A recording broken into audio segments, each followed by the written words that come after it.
নমস্কার। দেখুন, এটাকে বাংলায় বলে রাম তুলসী, সংস্কৃতে বলে গন্ধপত্র বা মুরুব। এই রাম তুলসীর কিন্তু বিকল্প আর কিছু নেই। এমন কিছু রোগের এই রাম তুলসী কাজ করে যা অপরিকল্পিত।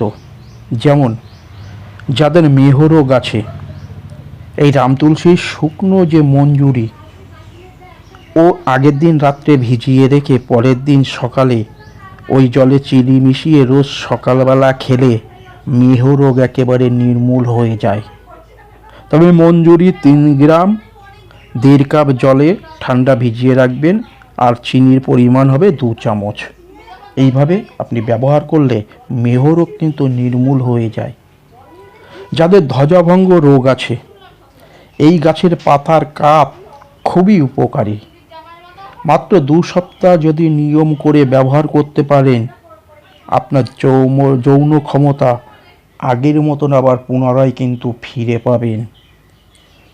শুধু তাই নয়, বোলতা, ভিমরুল বা বিছার কামড় যাদের দিয়েছে, প্রথমে চামড়ার ভেতর থেকে হোল বের করে দিয়ে রাম তুলসীর পাতা ভালোভাবে ওই জায়গায় ঘষে দিলে যন্ত্রণার তীব্রতা থেকে আপনি মুক্তি পাবেন।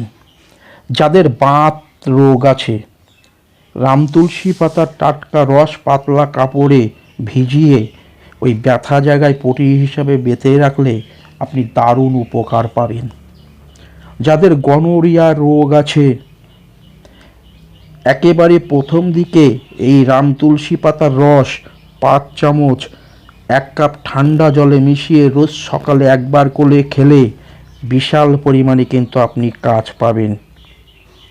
যেসব বাচ্চাদের দেখবেন মুখে ঘা হয়েছে, লিভার খারাপ হলে, কোষে অথবা শিলস্যা জমলে মুখের ভেতর জিভে টাটকায় ঘা হতে পারে, রাম তুলসী পাতার টাটকা রস 5 চামচ 1 কাপ জলে মিশিয়ে দিনে 3 বার খাওয়ার পর কুলিকুচি করলে 3-4 দিনের মধ্যে কিন্তু ঘা সেরে যাবে। শুধু বাচ্চাদের নয়, বড়দেরও মুখের ঘা এটা কিন্তু ভালো করে দেওয়ার ক্ষমতা রাখে এই রাম তুলসী। যাদের গনোরিয়া আছে, একবারে প্রথম দিকে তুলসী পাতার রস 5 চামচ, এটা আপনাদেরকে আর একবার বলছি, 1 কাপ ঠান্ডা জলে মিশিয়ে রোজ সকালে একবার করে খেলে ভালো কিন্তু আপনি রেজাল্ট পাবেন। যাদের স্নায়ুবিদ দুর্বলতা আছে, দীর্ঘদিন রোগে ভোগা অথবা বয়স বাড়লে শরীরে কোনো না কোনো অঙ্গে স্নায়ুবিদ দুর্বলতা দেখা দিতে পারে, এর জন্য সকালে নিয়মিত 3 চামচ রাম তুলসী পাতার টাটকা রস খেলে স্নায়ুবিদ দুর্বলতা কিন্তু কমে যায়। যেসব ছোট ছোট বাচ্চাদের বমি হলে